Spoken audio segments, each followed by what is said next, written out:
Meet Alicia, a girl so goated you'd think she's Captain Marvel with raw power, and, hell, maybe Sydney Sweeney's evil twin when it comes to thick thighs and mommy milkers that of model straight to shame. She's that damn good, yet somehow she still ends up playing mistress to a beast lord. Alicia was a curious girl who thought the world of Edthea wasn't nearly big enough for her restless mind. Her dad liked to remind her that beyond the nice cozy borders of the continent were places crawling with nightmare fuel, dark beasts that could end you before breakfast. At the top of that food chain were 4 monster bosses, each chilling in their own corner of the world, making sure no human explorer ever got too cocky. Old prophecies, because every fantasy world needs one, promised that a hero would one day show up, blessed with a weapon from the so-called King of Hidden. This weapon wasn't your average sword, it was the kind that could flip mountains and slap gods around. Naturally, Alicia grew up convinced she was born for that role, starry-eyed and stubborn about proving herself. Fast forward, and Alicia's riding in a carriage with other hand-picked adventurers, each one chosen by their tribe. Their mission? March straight into beast territory like they weren't signing up for free funeral plans. Stefan, the muscle head of the group, reminded everyone to stay sharp. Horgus and Mudo muttered about how he loved playing captain just because he could lift a cow with one arm. Then the horses balked, the road turned nasty, and surprise, beasts popped out like they were running a toll booth. Stefan strutted in, swinging big and loud, and somehow the group scraped through. Feeling brave, they pushed on until they reached Luna Mountain, home turf of Clevatess of the Moonlight, Lord of the South. Clevatess wasn't just strong, he was the kind of strong that made your soul want to pack up and leave your body. He toyed with them, sliced Stefan in half like it was an appetizer, and chewed through the rest without breaking a sweat. Alicia, though, actually noticed his shadow trick and shouted at the others to run. She even managed to scratch his horn, barely, and muttered a shaky sorry to her dad, because, well, this wasn't going as planned. Next scene, Clevatess stomping into the capital of Hidden Kingdom like an uninvited guest at a royal dinner. Arrows, walls, armies, it didn't matter. He bulldozed through them all. The king, in all his stubborn glory, refused to flee. Instead, he puffed up his chest, claiming he'd protect the forge that made humanity's magical superweapons. Clevatess found that interesting. Finally, something about humans worth his attention. But when the king got mouthy, Clevatess silenced him the old-fashioned way. One swing, head gone. Then he declared full-scale war on humanity, as if he hadn't already made that clear. But then came the curveball. In the wreckage, he spotted a mother pinned under stone, clutching her baby. She begged for help, not even realizing she was talking to the destroyer of kingdoms. Instead of walking away, Clevatess introduced himself like some polite executioner and explained his little project of wiping out her species. The mother, calm in the face of doom, said her baby didn't choose this world and shouldn't pay for the sins of others. Clevatess wasn't buying it. To him, the kid was just another future sword swinger waiting to stab him. Still, something about her words hooked him, so he demanded proof that this little human brat deserved to live. The mother, calm even with death breathing down her neck, told Clevatess the child would prove himself in time. For reasons he didn't fully understand, those words cracked something inside him. Against every instinct, he spared the infant. He even carried the baby back to Luna Mountain, trading battlefields for burping cloths. Raising a child, as it turned out, was far scarier than slaughtering armies. Meanwhile, Alicia came crawling back to life, except not really. She opened her eyes to find Clevatess looming. He casually explained that she had been useful, so he revived her with his dark ichor. In plain terms, she was now a corpse on a timeshare lease, animated by shadow magic. Lucky her. Alicia, the lone survivor, got a promotion she never asked for. Full-time babysitter. Clevatess even tried forcing her to nurse the baby, which she shot down fast. She reminded him only a mother could do that. The great Lord of Shadows, destroyer of kingdoms, reduced to asking feeding advice. Truly his darkest hour. When Alicia pressed him about why a dark beast was holding a human child, he admitted the truth. He needed the boy alive, needed him grown, but Clevatess knew as much about childcare as a dragon knew about knitting, so he had no choice but to keep Alicia around. She suggested finding a wet nurse, maybe someone who'd work for coins or rare arcanite stones. Clevatess agreed, but flatly refused to let the baby out of his sight. Instead, he shapeshifted. One moment towering monster, the next the child's dead mother, horns still poking out like fashion accessories. Alicia was speechless. He explained that shadows hid most of his body, but the horns stayed because, apparently, even Dark Lords had blind spots. He renamed the baby Luna, and himself Clen, then ordered Alicia to clean up both the child and herself. That's when Alicia spotted the royal crest stitched into the baby's blanket. Her heart sank. The child wasn't just any baby. He was Hidden royalty. Elsewhere, ruins still smoked. Fabio stood at the wreckage of Hidden Castle, shaken by the destruction. One beast couldn't have done this, he thought. Maybe the king had lost his mind chasing prophecies, just as the crown princess had feared. She was meant to escape with her son. Now, who knew what had become of her? General Drell quickly recognized the danger. Without the royal family, the secret of forging arcanite was up for grabs. rival nations would be circling like vultures. He swore to guard the border while Maynard stayed behind to hunt for surviving royals. Back at camp, Alicia confronted Clem with the crest. If this child was royal, every kingdom would be hunting him. She warned that arcanocite smithing was tied to Haydn blood, and the baby's life was more dangerous than precious gold. Clem listened, and disturbingly, smiled. He finally understood why fate had pushed this child into his hands. The boy would be raised like a king, but with Clem pulling the strings. A puppet ruler for a beast's grand design. Alicia instantly regretted opening her mouth. She could already see how badly this would end. Still, Clem insisted they first find a wet nurse. Alicia reluctantly agreed, pulling out her secret stash of arcanocite as a bargaining chip, but she worried. Clem's horns couldn't be hidden, no matter what face he wore. Some tribes, like the Orgites, had horns too, but trust wouldn't come easy without someone vouching for him. She kept quiet, wondering what would happen when he realized this flaw. Deep down, she understood his obsession with Luna. If the baby ever died, Clem might burn the entire human race just for spite. Alicia decided this was her final mission as a so-called hero. Keep the child safe, whatever it took. Their uneasy trio didn't make it far before trouble arrived. Bandits ambushed them, blades flashing. Alicia froze as she saw something impossible. One of the bandits actually knocked Clem out cold, the Dark Lord of Shadows, the Nightmare of Kingdoms, taken down like a drunk in a tavern fight. Before she could react, both she and Clem were captured. Alicia slowly opened her eyes and saw Clem nearby, who calmly assured her that Luna was safe. Still shaken, she pointed out how easily he had gone down earlier, wondering if his human disguise made him as weak as the body he wore. Clem, of course, dismissed the idea. He explained that he had only been caught off guard, since this fragile form came with limits. He added that he intended to keep hiding his true identity until Luna was crowned king, and in the meantime, he wished to experience humanity from this side. Alicia, still trying to piece things together, reminded him that they had been attacked by filthy bandits. These men were not the strongest fighters, but their true danger lay in their constant use of cheap tricks.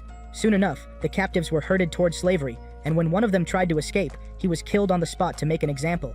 After arriving at their destination, Alicia was dragged before their new master, Vroko, while Clem was shoved into household chores. He ended up working alongside Nell, a clumsy servant under the sharp eye of Sister Carm. Since Nell was tasked with feeding Luna, Clem quietly watched her, taking note of how gently she handled the baby. Meanwhile, Alicia had her first encounter with Vroko, who introduced his pet troll Betty with the pride of a man showing off fine jewelry. He then displayed Alicia's Arcanite stone and mentioned Luna Mountain, recalling that the king of Haydn had once sent 13 heroes there, one of whom had been a woman. Studying Alicia and the purity of the stone, Vroko began to suspect that her presence was no coincidence. Vroko's schemes stretched far beyond selling slaves. He revealed his trade in counterfeit regalia swords, boasting that with the fall of the Haydn royals, real weapons would soon become priceless. The fewer authentic pieces remained, the higher their value, and he was determined to corner that market. His plan was simple: gather regalia by any means, either by becoming a hero, or, more conveniently, by taking them from fallen ones. Since heroes usually perished deep in beast territory, finding such weapons was difficult, but Vroko was convinced Alicia had lost hers while fleeing Clevatess. He demanded she reveal the location of the other 12, ordering his men to make her lead them there the next day. Back at the bar, Clem blended into his new life as quietly as he could. While he washed dishes and swept floors, a woman commented on his pale skin and strange eyes, even noting the small horn peeking through. She assumed he had some Orgite blood, which Clem did not bother to deny.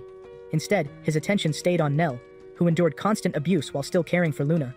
One night, when 3 men dragged her outside and assaulted her, Clem finally acted. Moving from the shadows, he struck swiftly and killed them all without hesitation. Afterward, he approached Nell and asked about her past. She revealed a life scarred by pain. Born among ravens, she had never known her father and could barely recall her mother's face. Her mother had vanished when Nell was 12, and only later did she realize the woman had been protecting her from cruelty. Once her mother was gone, her suffering worsened, leaving her deaf in one ear and with most of her teeth broken. Even Sister Carm, who had tried to teach her ways to survive, could not shield her from tragedy. Nell eventually became pregnant, only to lose her child in a stillbirth. That loss, however, was why she could still produce milk to feed Luna. Despite everything, she made a vow to stay alive and protect any infants she could.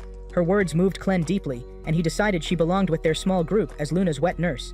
Nell, however, reminded him she was a slave with no freedom to choose, and more importantly, she needed to remain behind for the future children who would arrive. While Clem wrestled with this, Alicia was led to an abandoned Arcanite mine. There, one bandit brought up the legend of Cordoir, which Alicia immediately recognized. This was the shaft of Elbe, the very place where Cordoir's legend had ended. Floods 3 centuries ago had filled the shaft, bringing forth water beasts called Arvensis.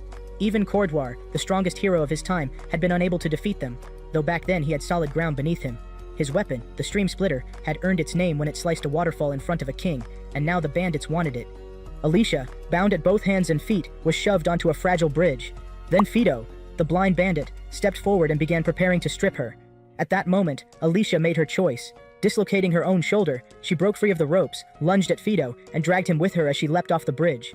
Clen's words echoed in her mind, that she was now immortal, and for the first time, she chose to believe it, risking everything in the plunge below. The bandits were sweating bullets, thinking Alicia had kicked the bucket for good. She was their ticket to the 13th regalia, and without her, Vroko would have their heads. Just as they started panicking, Alicia's eyes flicked open. Alive, yes. Functional, not really. She lay there in pain, barely able to twitch. She knew the bandits would circle back soon, and that's when her blood did something no textbook could explain. It twisted into the shape of Clevatess, standing tall as if he owned the place.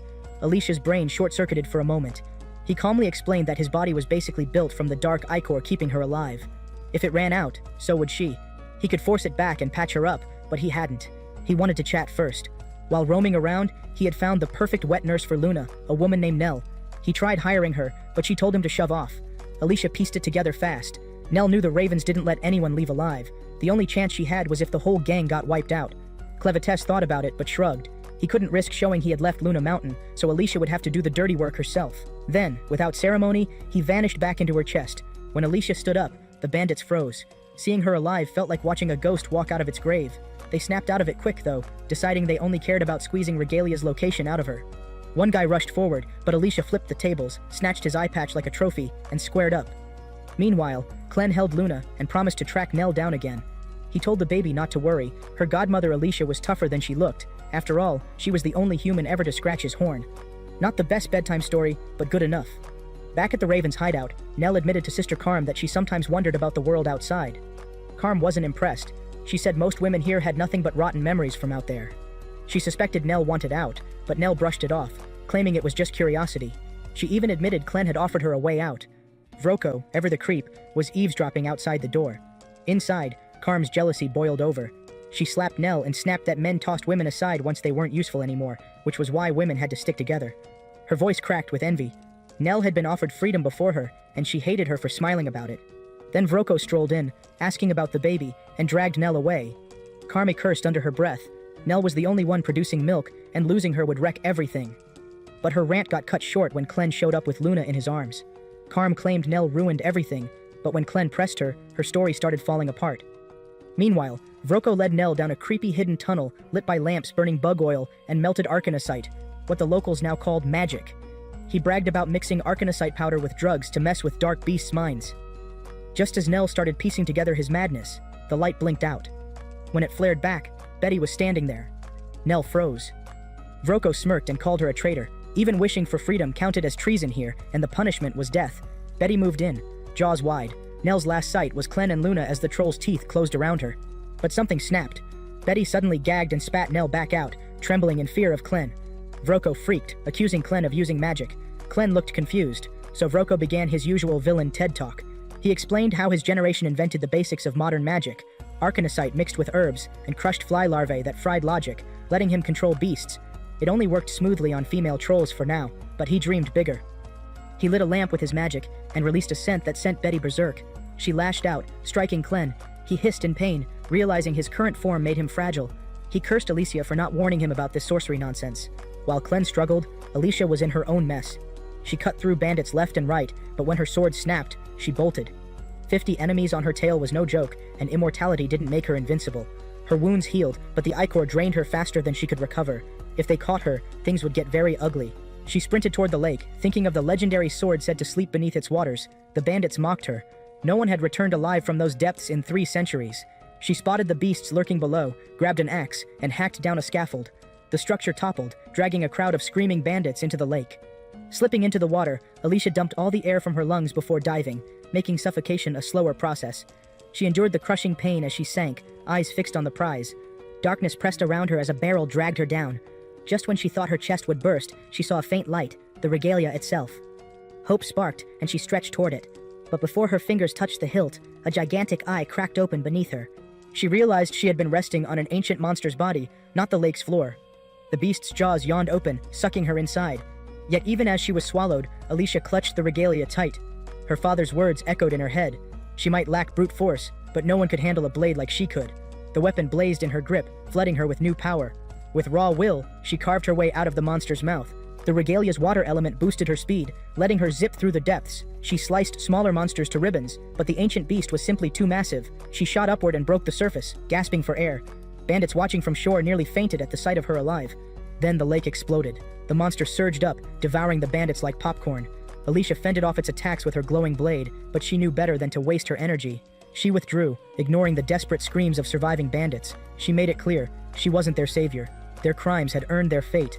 The beast finished what she started, dragging them under. Her mission was complete. The regalia was hers. But Clen's voice rang in her head, taunting her for struggling so much. Alicia snapped, accusing him of knowing all this and leaving her to drown. He coolly claimed he had been busy with another battle. Then he summoned her. By the time she arrived, Vroko was already spiraling, dragging Nell and Luna with him.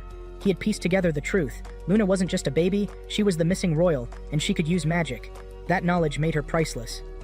Alicia appeared, followed by Clen.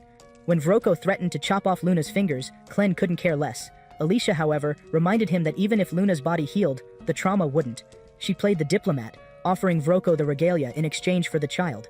She tossed it into a wall, where he couldn't grab it without dropping Luna. Vroko smirked, thinking he had the upper hand, until Alicia sliced him clean in half the second he tried to gloat. She simply said his mouth had given him away. With Vroko gone, Alicia turned to Nell, who was barely alive. She begged Clen to save her. He said he could, but it would take his dark blood, which would kill Alicia again. She didn't flinch. She had died before. She would do it again. Clen bled into Nell, reviving her into something new. He admitted Alicia was tougher than the rest of her kind. For the first time, Nell looked at Alicia with true gratitude. Alicia gasped back to life soon after, immediately scrambling for her sword like a child for a lost toy. Clen calmly handed her Luna, saying it was feeding time. He also renamed Nell as Naluru, marking the start of her second life. The next morning started with bad vibes. Clen casually took the hero's sword away from Alicia, and she nearly broke down inside. That blade was her pride, and now she felt like a bird with clipped wings. Clen, ever calm, noticed her sulking and promised he would give it back when she truly needed it. His words soothed her a little, but the hole in her chest did not close.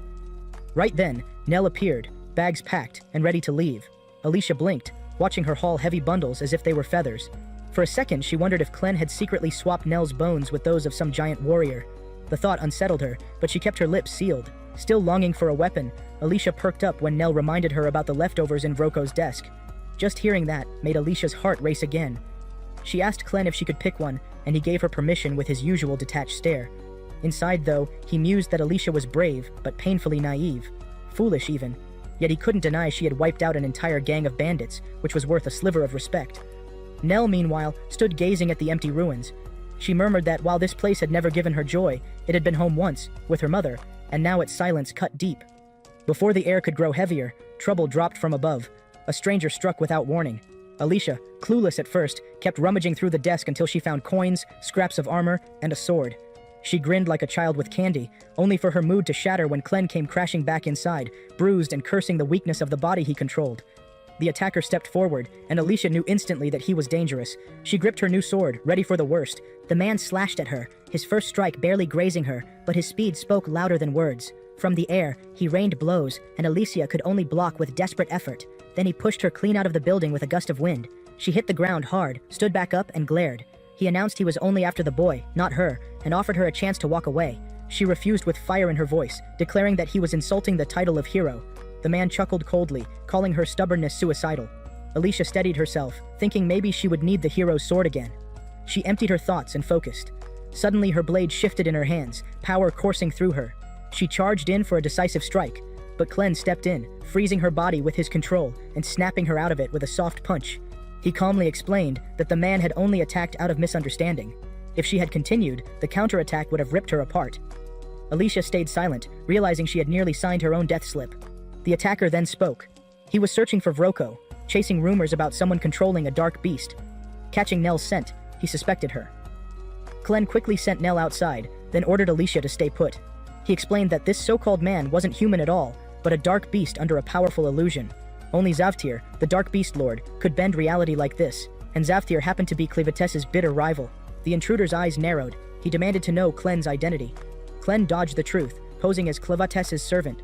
The man revealed his beast form and introduced himself as Gart, loyal follower of Zavtir. To prove his words, he demanded Clen reveal his beastly side. Clen unfurled his tail without hesitation. Alicia nearly fainted, two beasts in human skin talking like neighbors, and all this time she had thought Clevatess was one of a kind. Reading her panic, Clem told her to relax. Most beasts couldn't mimic humans at all, and those who did usually considered it disgraceful. Gart nodded in agreement, then jabbed a finger at Alicia, asking why a hero was standing among them.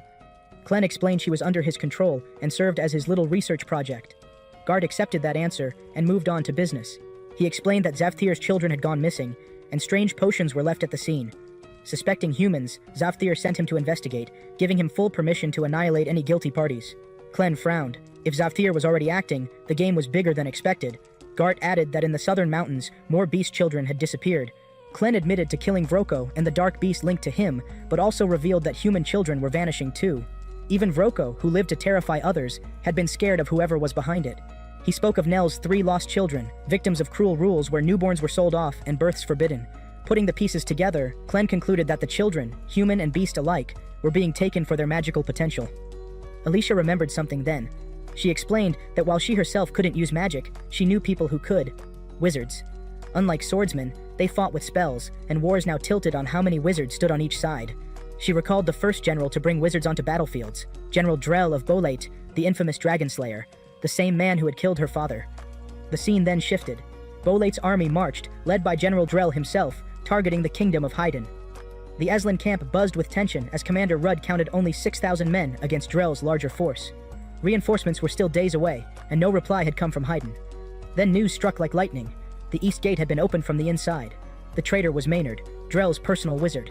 His true mission was to steal Haydn's relics, the same ones now in Clem's possession, and thanks to information wrung from the bandits, Maynard already knew where to find Clem and Luna. Up on the mountain, Nell poured Clem a cup of coffee, her voice soft but curious as she asked about Gart. Clem, calm as always, brushed it off. According to him, the man had swallowed their story whole and already left on his merry way. Nell nodded, looking somewhat relieved, although the doubt still lingered on her face like a shadow she couldn't shake. Not long after, Alicia came trudging back from town with grim news. Haydn was crumbling fast. The Bolady army had smashed through already, and with the king lying dead, there was no one left to stop the avalanche. Even Eslin had tried to play hero, but their resistance ended in failure. Clem raised a brow, wondering why Eslin would even bother. Alicia explained in her usual sharp tone.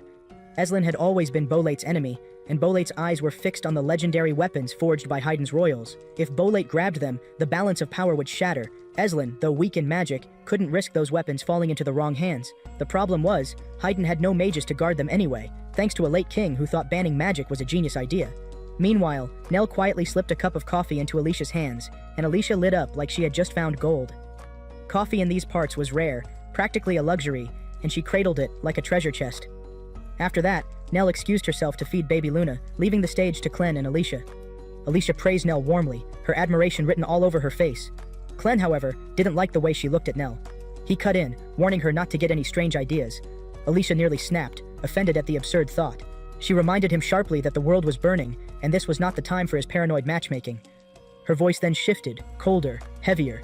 She reminded Clem that while he dreamed of Luna becoming king, Haydn itself was hanging by a thread. If Bolate swallowed the kingdom whole, his dream would vanish. Worse, Luna's royal blood would put a target on his back instantly. Pure-blood children were rare, impossible to hide, and if Haydn fell off the map, Luna would be a king with no kingdom to claim. Clem listened in silence, but Alicia pressed harder. Bolate's real hunger was for Haydn's secrets, the bloodline magic and refinement techniques that only royals carried. To seize them, they had unleashed Drell, the infamous dragon slayer with a reputation for merciless hunts. Alicia's chest tightened as memories returned. Her father, a master swordsman, had once been close with Drell, but Drell, consumed by his own ambition, betrayed him just to test his strength. Alicia once dreamed of revenge, but her father stopped her, forcing her to promise she would never chase that path. He made her swear she would live as a true hero instead, and he died with that wish as his last.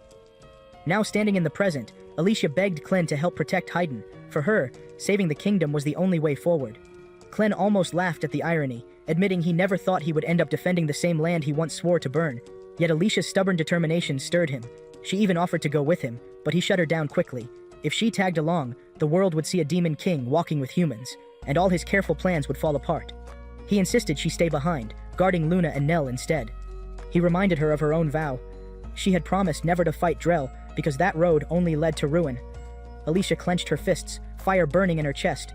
She declared she no longer cared about being a hero. She was nothing more than a corpse walking on borrowed blood, and that was reason enough to take her revenge. Clem's words cut through, challenging her resolve. Was being a hero about swinging a sword, or about killing demons? Why did she truly want the title at all? Alicia fell into silence, her thoughts spinning, before admitting the truth. She wanted to expand the world, to make it wider and brighter. Clen's expression softened. He told her she had already done that. She had expanded Nell's world, given her hope, and that alone made her a hero in his eyes. The rest was her choice. Whether she carried on that path or not was something only she could decide. With those words, Clen shifted into his true demonic form and vanished into the night. Outside, the Bolate army rolled on like wildfire, torching Haydn's castles one by one.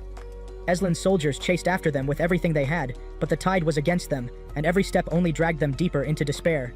Meanwhile, Alicia and Nell made their way to a nearby town.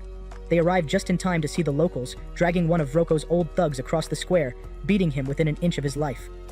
The sight made Nell tremble, so Alicia quickly pulled her away before things got uglier. Yet everywhere they turned, the air was heavy with violence. In the center of town, 9 bandits already dangled from ropes, executed by the people themselves. Someone muttered that only 9 had been caught today, and whispers of some darker joint operation spread through the crowd, making everyone uneasy. With Boladi's army marching closer, the townsfolk armed themselves with whatever rusty blades or farm tools they could find. Alicia warned Nell to avoid being called a hero, fearing someone might connect her to the old legends. They slipped into a small inn, where 2 curious boys immediately spotted their weapons and began asking questions. Their mother scolded them, then introduced herself as Carrie. When her eyes fell on Luna, she froze. The child's features, pure Haydn blood, were unmistakable and almost unheard of in these times. Suspicion flared in her gaze, but Alicia spoke firmly, claiming that she and Nell were guardians of this child and would protect her with their lives. Carrie didn't look entirely convinced, but she accepted the story and gave them a room upstairs. As her sons carried Nell's luggage, they struggled under the sheer weight, grumbling in disbelief at how heavy it was. Eventually, Alicia and Nell settled in. For a brief moment, peace returned. They even smiled as Luna revealed her very first tooth. But the moment was short-lived. Outside their window, an insect crept along the wall, its many eyes glowing faintly. This was no normal bug, it was Maynard's spy, one of the countless creatures he used to watch from afar. Soon after, Kari called them down for dinner. In the hall, the mood was sour. Villagers vented their bitterness, cursing the so-called heroes who had failed to kill Clevatess. To them, the heroes were nothing but frauds, worthless fools who had let Haydn burn. Alicia listened in silence, her chest tightening as the truth sank in. Heroes were no longer admired here. Their names had become something to spit on, not cheer for. As she prepared to leave the hall and return upstairs, something slithered in through the window. The shape twisted and swelled into a monstrous insect, sending screams through the room. This was no pest from the forest, it was a demon beast, alive and deadly. And then, stepping into view, Maynard himself appeared.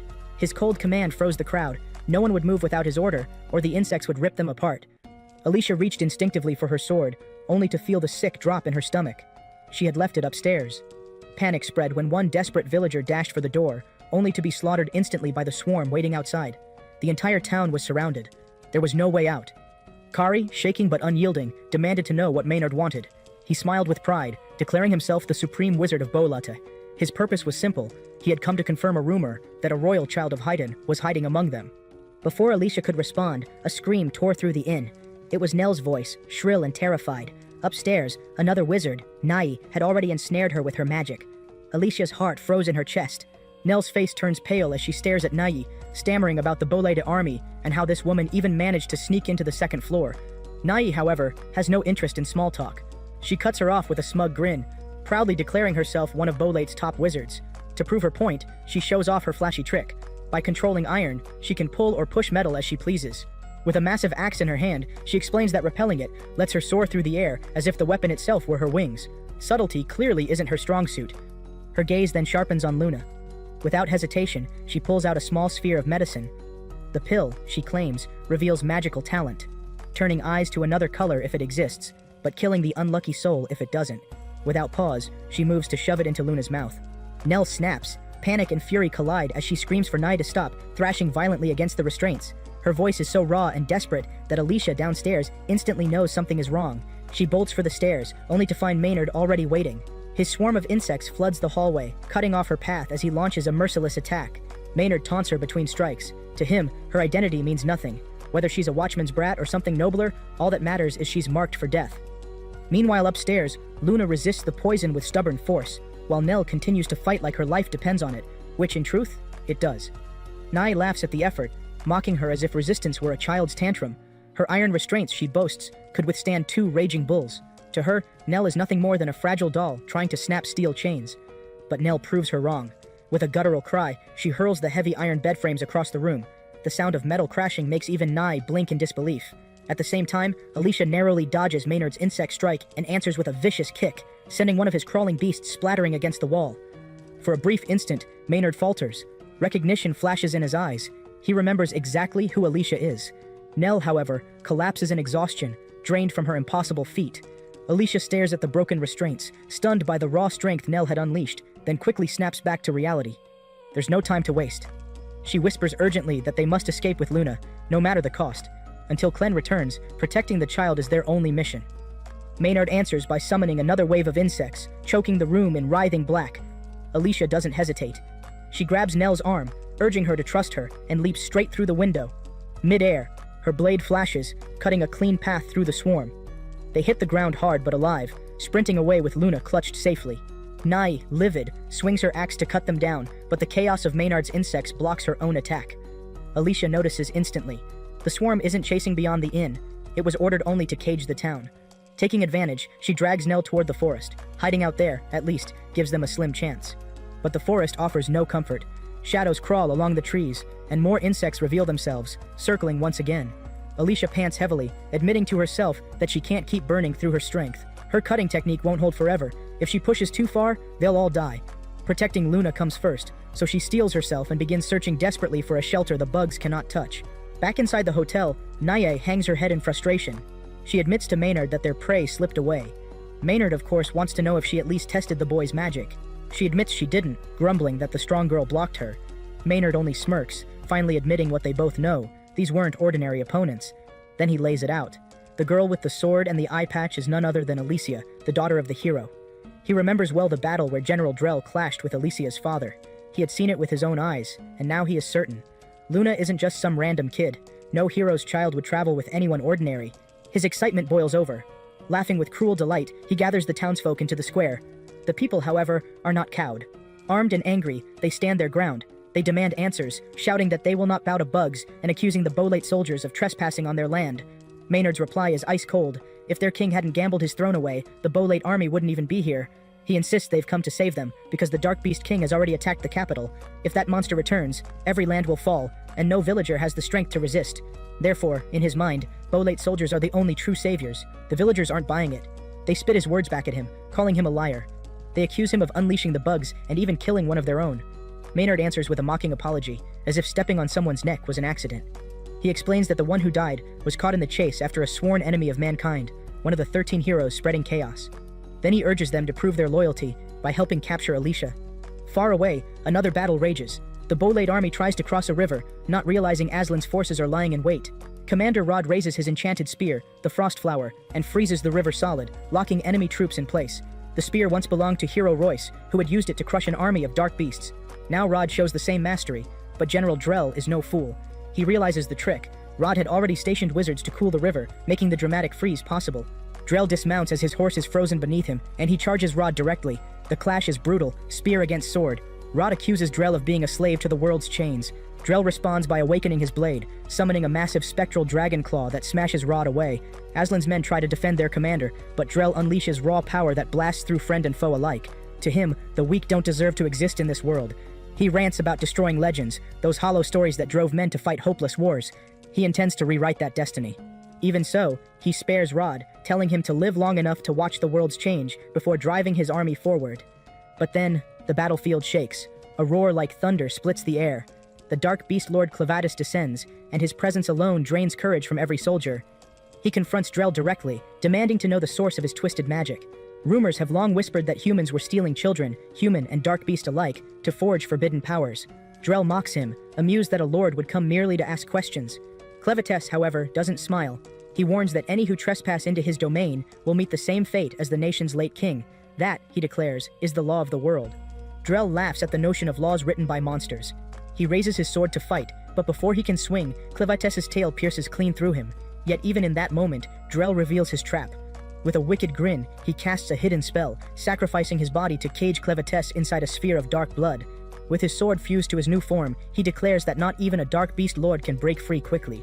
He tells Clevatess to rot inside his prison, then rallies his army onward. Back near the forest, Alicia and Nell keep searching for shelter, unaware that the townsfolk themselves are now hunting them too.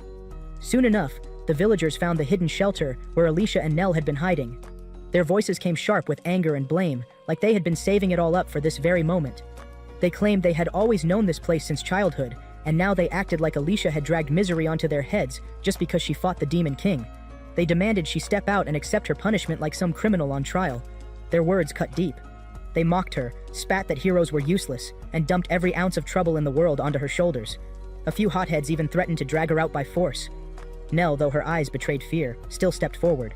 Her voice held steady as she reminded Alicia that she trusted her completely. Alicia had saved her life, and that kind of courage wasn't something people could just pretend didn't happen. Those words gave Alicia strength, though the crowd outside only grew louder. Then one idiot went too far and tried to torch the shelter. Before flames could spread, his parents grabbed him and tore into him like he was a little kid caught stealing fruit. They reminded him this cabin had been built by their ancestors, and how dare he even think of burning it down. Then they turned on the rest of the mob, asking why anyone should hand over their own hero just because outsiders demanded it. Their scolding cooled things a little, though tension still clung to the air. That was when Mark, the village leader, finally stepped forward. He promised no harm would come to Alicia or Nell if Alicia came out on her own. With no other choice left, she stepped outside. Mark looked her over carefully, curiosity and doubt both written across his face. He asked about her sword. Alicia admitted she had fought Clevatess, lost, and left the weapon behind. Mark nodded. If she had pawned it off to save her own skin, he would have despised her. But losing it in battle, that was different. That was at least honorable. Then came the heavier question. Mark asked what the point of heroes really was. For centuries they had been thrown at Clevatess like firewood into a furnace, and for what? Countless lives wasted. Was any of it worth it? He pressed her harder, asking what she had actually seen beyond the mountains. Alicia thought back to that fight. She remembered being hurled into the sky, and for a moment, seeing the vast, breathtaking world stretched endlessly before her. That sight had changed something inside her. She admitted she wasn't fit to decide anyone's future. She had lost after all. But she still believed courage mattered. Without it, they would never learn what lay beyond. Even Clevatess, cruel as he was, had forced her to see how enormous and amazing the world truly was. She swore she wouldn't let the sacrifices of past heroes be called meaningless. Their deaths had to carry weight. Mark listened in silence, then finally agreed. The king had chosen well this time. He freed Alicia, recognizing her resolve. Before leaving, though, he dropped a heavy hint that Luna was destined to be the next king. Alicia realized he had figured out the truth, but before she could react, Maynard arrived. He didn't just show up quietly. He came with a storm of insects, and he wasted no time striking at Mark. Alicia leapt forward, cutting through the first wave, but they kept coming, thick and endless. The villagers ran back into the cabin, slamming the doors shut, leaving Alicia outside alone. Her sword flashed and spun, cutting down insects by the dozens, but Maynard's voice carried over the chaos. He mocked her, saying heroes never arrived when danger truly struck, that neighbors protected each other better than so-called champions. To him, the only real protector was General Drell, another man who hated heroes. Meanwhile, ants crawled across her skin. A spider sank its fangs into her, and venom started slowing her body. She kept swinging, but her movements grew heavier. Maynard summoned a giant scorpion. Its stinger pierced her, tossing her into the water. He laughed, pleased that the venom had snuffed out her healing powers. All the while, his twisted magic spread larvae across the forest, chewing through everything alive, forcing nature's destruction early. Back in town, the villagers turned on Nye, asking why she hadn't joined Maynard. She snapped that she wasn't suicidal. Maynard was too strong, and he wasn't going to stop until everything was wiped clean. Out in the forest, Maynard explained his little doomsday plan, how every century the larvae were born to reset the cycle, and how his magic had forced it all early. Forests, villages, lives, it was all going to be erased. Hearing that, Alicia rose from the water, fury burning through her. She wasn't going to let him rewrite the world.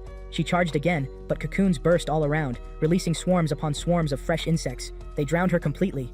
Alicia collapsed under the crushing swarm, lost in a sea of bugs. Then, through the haze, Clevatess's voice stirred inside her blood. He told her to see the swarm as rivers of water, and reminded her that the hero's sword could cut through water itself. Holding on to that truth, she gripped her blade tighter. Energy surged back into her. She rose, and with one overwhelming strike, unleashed the sword's true strength. A wave of energy carved through everything. The insects fell by the thousands, and in an instant the skies cleared. Silence rolled over the battlefield. The villagers peeked out in awe. Now there was no doubt left. Alicia was a true hero. Maynard's magic crystal shattered. He stared, unable to accept what he had seen, but even in defeat he refused to quit. Alicia struck him down anyway, knocking him out cold. At last, the battle ended. Exhaustion dragged her down, but strong arms caught her before she hit the ground. Clen had returned. Nell called out to her master, relieved that Alicia was still alive. Alicia, barely standing, asked him about Drell. Clen's face turned grim as he explained. Drell wasn't truly defeated, and worse, Another demon king was pulling strings behind him. Meanwhile, Crown Princess Tuara Mort Anzeta of Haydn was busy running the show. She asked about the evacuation, and the report came back that around 80% of the civilians had already been moved into the underground tunnels. That wasn't good enough for her, so she ordered them to speed it up. Then she asked if anyone had found survivors inside the city, still holding on to hope that her child, Hydenrius VI, was alive somewhere. An old granny shuffled over and told Tuara to think about her own safety, to take command of the country from somewhere secure. But Tuara wasn't about to abandon her son. When the granny pressed her on how she could be so sure he was still alive, Tuara explained her reason. She had looked into the king's sealed furnace, and it was still glowing crimson. By tradition, when the throne was empty, the fire should have gone cold until the next king appeared. Since it still burned brightly, it meant a rightful heir was out there. With that belief, she declared that as long as the furnace was theirs, the dignity of Haydn would remain. She refused to leave until her son was found, though she admitted she regretted not evacuating him earlier. She had felt the storm coming, but ignored her instincts. And to make things worse, she now cursed the useless heroes, saying their weakness was why her child went missing during the naming ceremony. Just then, Fabio Felipe, her military aide, returned with fresh news. He reported that Drell's Boelate army had clashed with Eslin's 6,000 guerrilla soldiers at the Morel River. The result wasn't pretty. Eslin's troops had been defeated. That already worried Tuara, but Fabio added the real kicker. After the battle, Clevatess himself had appeared and wrecked half of Drell's army in an instant. However, Drell had somehow trapped the Beast Lord inside a mysterious orb and was still marching toward them with 20,000 soldiers. Tuara could barely believe it. How could a common soldier capture a Beast Lord? Fabio, however, pointed out that Drell had once been a hero and still had a treasure up his sleeve. The crown princess scoffed at the idea. To her, a man who used his power to invade other nations didn't deserve the title of hero. She immediately ordered Fabio to prepare her armor. She would take responsibility herself and destroy the treasure Drell carried. She also asked for the king's hammer, the sacred tool used to forge all treasures. The old granny panicked, warning her that the hammer was meant only for the king, but Tuara brushed it aside. She declared she would act as king's proxy until her son was on the throne. Soon her armor was ready. Fabio handed her the hammer, and she stood tall, commanding all her officers to gather. They would intercept Drell's forces in the city. As the scene shifted, the outer gate of Hydlart capital crashed down, and General Drell marched in with his army. Meanwhile, back in the village, Phil had gotten carried away and started calling Alicia his big sister. Alicia groaned, pointing out that she was younger than him, but Phil didn't care. He was hyped about how strong she was, promising to handle her errands while she was around, and asking for her orders like a servant who had just found his queen.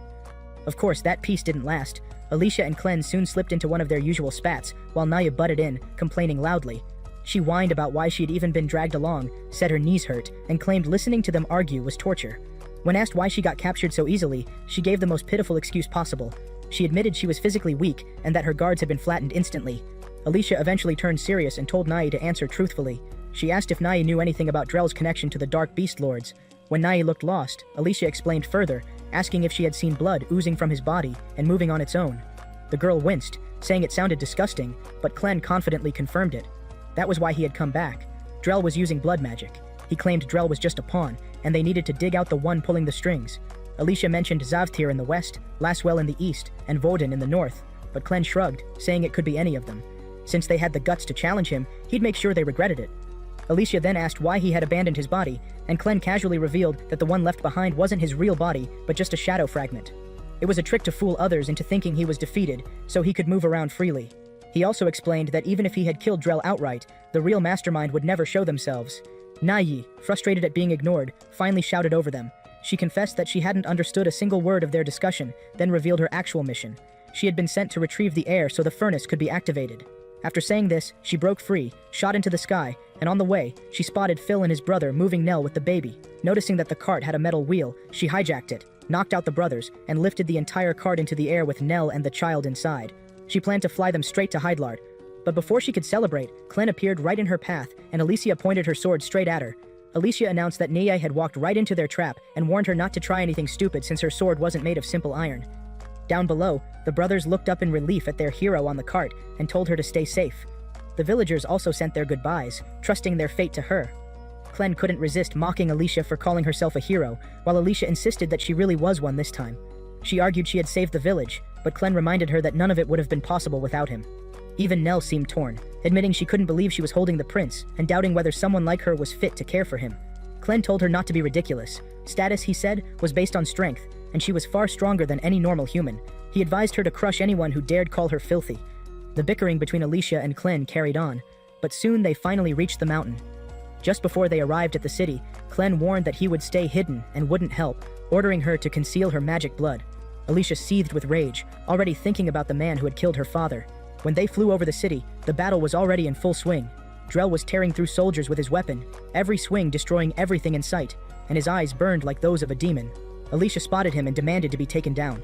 When the metal manipulator hesitated, Alicia grabbed her and forced the descent. Meanwhile, Tuara was leading her army, giving them courage by reminding them their weapons weren't ordinary. The soldiers charged, but Drell swatted them aside with a single slash. When Tuara ordered the archers to fire, he vanished into thin air, only to reappear in front of her. He grabbed her by the throat, choking her as he mocked her bravery. He told her she would never be king.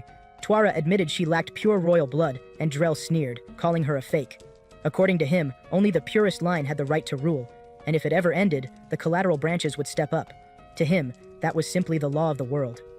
Tuara could tell something was off about the man choking her, and she wanted to smash his fancy black dragon weapon with her hammer, hoping that might tilt the fight. But before she even got the chance, Alicia came crashing down on a cart like some uninvited meteor, instantly pulling Drell's attention. He recognized her as the Sword Saint's daughter, and Tuara suddenly thought maybe luck had decided to visit her today. Alicia owned up to it, proudly saying she was here to avenge her father, Margot. Before Tuara could land her strike, the sheer shockwave from Alicia's landing tossed her aside like yesterday's laundry. Now, Alicia was locked in a duel with the same man who once fought beside her father, and then betrayed him. Drell mocked her for stepping into the battlefield looking so weak, but Alicia fired back with the kind of boldness that only came from anger, claiming heroes show up when the world is burning. Tuara, still picking herself up, glanced at the king's hammer and quietly wondered if Alicia had managed to land her strike, or if that was just wishful thinking. Meanwhile, Nell was side-eyeing the chaos from the sidelines, and nervously asked Clen if it was really smart to let Alicia fight alone. Clen, ever the schemer, had no regrets. To him, Alicia was the perfect distraction while he made his way to the real target, the furnace hidden in the castle, which he believed Drell was truly after. He dragged Luna along since only the kid could open the gate. At the same time, Fabio stood like a loyal watchdog, guarding the forge with soldiers and swearing no one would get through. As they moved closer, Luna's hair shifted ever so slightly, the kid reacting to something near the king's corpse. Clen locked onto the location immediately and told Nell to punch through the wall, since the forge was right behind it. Nell hesitated until he reminded her that when he healed her, he packed a troll's raw muscle into her skinny arms. With that pep talk, she swung and ended up blasting through the stone like a wrecking ball, sending boulders raining down on Fabio and his men. Fabio panicked, thinking the enemy had catapults, but before his men could regroup, the ground swallowed them into black mud, another one of Clen's tricks. With the soldiers out of the way, Clen calmly took Luna and Nell to the hidden door. As he placed Luna's small hand on the pedestal, the forge roared to life, glowing with power. Gart finally reached the giant blood sphere that was keeping Clevatess sealed. He kicked it around like it was a football, expecting it to crack, but the thing didn't even flinch. Before he could throw in a real attack, Rod popped up and asked for a ride to where Drell was. Gart gave him the side-eye since Drell had already flattened him once, but Rod insisted he had a bad feeling. That got Gart's attention, especially when Rod hinted that the Dark General was cooking up something nasty that could twist their whole world upside down. Gart remembered his own master warning him of the same thing, so he agreed to take Rod along, but only if he stopped asking questions. Rod accepted, and soon Gart unfolded his wings and carried him off. Rod nearly choked, thinking it was magic, but while soaring through the air, he realized humans really didn't know squat about real magic if they thought every flashy move counted. Back at the furnace, Clen tried pressing Luna's hand on the seal, but no dice. Luna, being Luna, decided nature's call was more important and plopped down on top of the seal. Clen quickly passed him to Nell for cleanup duty. Since brute force wasn't going to break open the massive door, Clen climbed over the furnace walls. The heat was enough to roast a normal demon, but he leapt down without a care. Meanwhile, Nell comforted a shaken Luna until their nerves shattered when a pink-haired stranger strolled up behind them. Inside, a brick fell, and Clen slithered out of its shadow, admitting that even he would have been roasted alive if he went in normally. He was still puzzling over how to open the door when he spotted Nell unconscious outside. Worse, the door had somehow opened, and stepping out came the King of Hilden himself, holding Luna in one hand and his own severed, talking head in the other. Elsewhere, Alicia was getting smoked by Drell. She darted across rooftops, but he chased her like a predator, mocking her for thinking she could match him when she wasn't even at her father's level. He smashed through her guard and slammed her down through a building. She clawed herself back to her feet, but another slash sent her crashing into a beast, startling the riders. When she steadied herself, Drell was already heading for the furnace. She launched after him using the beast as a springboard. At the bridge, the princess and her soldiers fired volleys of arrows, but Drell shredded them like paper. Alicia swooped in with her dragonfly technique, aiming for his sword, but he batted her aside with ease and casually revealed that he was the one who taught her father that move in the first place. Tuara screamed as Alicia's body took hit after hit, the bridge collapsing beneath her. Yet when the dust cleared, Alicia was somehow still standing, sword trembling but pointed straight at Drell. She demanded to know his connection to her father, and he dropped the truth like a hammer. They were brothers in arms, chasing the same impossible dream of becoming heroes. Drell began retelling the day everything changed. Years ago, Margot, her father, challenged him in the stadium for the hero's sword. The two had been close, but both wanted the honor. The match was brutal. Yet in the end, the student toppled the master. Drell smashed the ground in fury, convinced he could have beaten Margot if the timing had been different. Margot, humble as ever, thanked him for helping him grow. Drell watched, burning with envy, as Margot knelt before the king, who granted him the title Sword Saint Hero, and even gave him the Glenfall family name. When the regalia sword was brought forth, the bearer asked Margot if he was ready to shoulder the duty of protecting humanity and slaying the 4 beast lords. With a firm nod, he accepted, drew the sword, and its ominous red glow lit up the stadium, sealing his fate as the chosen hero. He felt impressed as he wielded the powerful weapon, but the king told him that he needed to complete its power. He explained that his sword would take the qualities and power of the first monster he slayed, since it absorbs its victims' souls to increase its power. With the king warning him to choose his first prey wisely, Margot decided to make it count.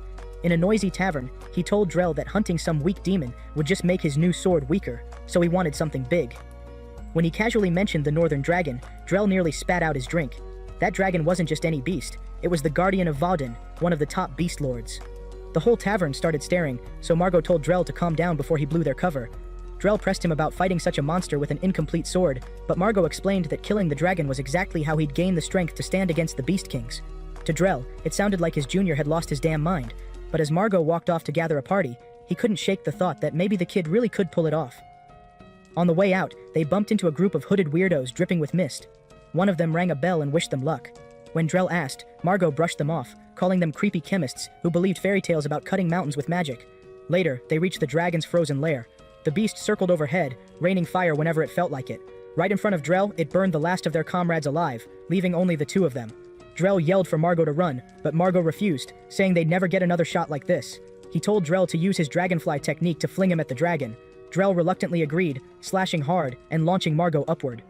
With his regalia in hand, Margot struck the dragon's back, sending it crashing into the snow. He followed up with another cut that made the creature bleed, but even wounded, the dragon kept fighting. Drell could only watch as his junior grew sharper with each swing. For a moment, it looked like Margot might actually finish it. He charged in for the killing blow, but then, pure bad luck, he tripped on a stone. The dragon seized its chance, biting off his foot. Realizing he couldn't go on, Margot hurled his regalia to Drell before being crushed under the dragon's weight. Drell snapped, his rage boiling over as he rushed forward. With one furious slash, he decapitated the beast. Relief surged through him, but that joy died quickly as the regalia began sucking the dragon's soul straight into the blade. The weapon glowed ominously, overflowing with power, and Drell barely kept hold of it. Then came the pressure. A suffocating presence loomed behind him. He turned, terrified, to see a massive 3-eyed dragon watching. Its aura alone knocked him unconscious. When he woke, the battlefield was silent. The sword was still in his hand, covered in blood, dragon footprints circling his broken body. Fear gnawed at him as he wondered why they even chased this cursed dream of being heroes. A rescue team eventually pulled him and Margot's remains out, but the damage was done. Now, standing before Alicia, Drell laid the truth bare. That was the day he was named the Dragon Slayer, while her father barely clung to life. The kings of Hilden, he claimed, had covered up the truth and shoved both him and Margot down paths no one could survive. Alicia froze in shock as he revealed the worst part. The secrets of magic had been hidden all along, locked away inside the royal furnace. He admitted the voice in his head was real, and it guided him. Then he warned her, "Stay out of his way." His body glowed red as he raised his sword, summoning the skeleton of the slain northern dragon. Tuara was horrified to realize he was wielding ancient necromancy. With a single swipe, he knocked Alicia flying. After waiting a moment, he climbed onto his skeletal dragon and flew toward the furnace. Among the ruins, Alicia crawled out, her body mangled with a broken arm and leg. She gasped as her limbs painfully snapped back into place, wondering how much longer she could endure this torment. Desperate, she tried reaching Clen to warn him about Drell's true master. Inside the furnace, Clen brushed her off, saying she was interrupting something entertaining. Watching the headless king prepare to toss his own grandson into the fire, Clen muttered that this was getting interesting. The beheaded king of Hayden returned alive and decided to throw his grandson into the furnace. Clan stepped in, watching as the ritual opened. The flames burned anything to ash, and the king claimed it was tradition for every ruler to pass through it. The boy's public name was Hyadendrius VI, but his true name was Tot, and without the furnace mark, he could not enter on his own. The king forced it, admitting that even his son, the boy's father, had taken his own life out of fear of this ritual. Fate was written at birth, he said, and kings were bound to follow it. Alicia carried the princess forward. She remembered how her husband once said no current heroes could defeat the Demon King. History proved it, since no record ever showed one killed. Still, she believed destiny had to be faced. Heroes were not born but made, and humanity's nature was always to seek strength, even against impossible odds. Clan saved Luna, but the king failed the ritual and was consumed by the furnace himself. The flames lashed out at Clan, but he shielded himself and Luna from the blast. The Demon King Warden pushed Drell to seize the furnace, but Alicia blocked his path. Great arrived with Rhodes, unleashing ice to drag Drell down. Even then, Drell rose again, pushing Rhodes aside. Alicia stood firm, and together they fought him. Drell unleashed his full form and overpowered them. Alicia bled from his strike, but still pressed on, using Rhodes' ice to climb high and cut through him. His body split but melted into blood, reforming instantly. His blade struck back, cutting off her arm, while his body rebuilt again. He mocked their struggle, calling it meaningless, claiming true humans had once ruled and vanished, leaving only fragments of stories behind. To him, everyone left was only a pawn in an ancient game. Rhodes held him off with ice, and Clan finally realized Warden's purpose. The Book of Tor held pieces of the truth, a story older than 1,000 years. It had twisted everything, from the furnace to the kings, to Drell himself. Clan laughed bitterly, tired of it all. He placed Luna down and decided to walk away. The fight was far from finished, but for him, the mountain called louder than the war. Bole's army clashed with Hayden's men, the battlefield filled with noise, but Clan's heart was already out of it. Alicia reminded him of Luna, and that small light in her eyes was enough to pull him back. Luna stumbled forward, tears running, reaching Clan. Clan picked the kid up, carrying him close, and in that moment, he understood there was still something real worth holding on to. Drell stood in their path, mocking Alicia. He swung hard, but Nell dropped a huge pillar on him, buying her a breath. Alicia fought back, summoning her blade again with the power in her blood. She struck Dal hard, the mask on his arm falling, but it didn't finish him. Blood spilled from her wounds and her strength started to slip. Drell called her weak, said she was nothing more than a false hero, but Alicia never cared about titles. She held her ground, still fighting like a hero on her own terms. Her strike landed true, breaking Drell's sword into pieces. The voice inside the blade had guided her, and the weak spot finally gave way. That was the turning point. Drell's body started collapsing, skin rotting, muscles fading away. He remembered Margot one last time, but it was over. His body fell apart, and the battlefield was left soaked in Warden's cursed blood. The fight with Drell ended at last, but the shadow of Warden still hung over everyone. Clan carried Luna outside, where the princess saw her child again. Emotions overflowed as Luna stood up on his own and walked slowly into her arms. The crowd cheered while Alicia collapsed from her wounds. Rhodes rushed over, but she told him to spread the news of Drell's death so the war could finally end. He took the broken sword and left. Clan kept the Book of Tor, knowing it held truths hidden for generations. Warden showed up as a lizard and warned Clevatess about Tor awakening, but Clevatess had no patience for an enemy's words and destroyed him on the spot. Clan realized the journey was not over, that the real story of the heroes was still buried, and more books needed to be found. Back in the castle, Luna sat on the throne like a small king in waiting. The princess thanked everyone who had saved the nation, her heart light for the first time in ages. A servant begged forgiveness for nursing Luna, but the princess called it a blessing, grateful that her child was alive and strong. Clan smiled when the princess offered anything in return. His wish was simple. He wanted to become Luna's magic teacher.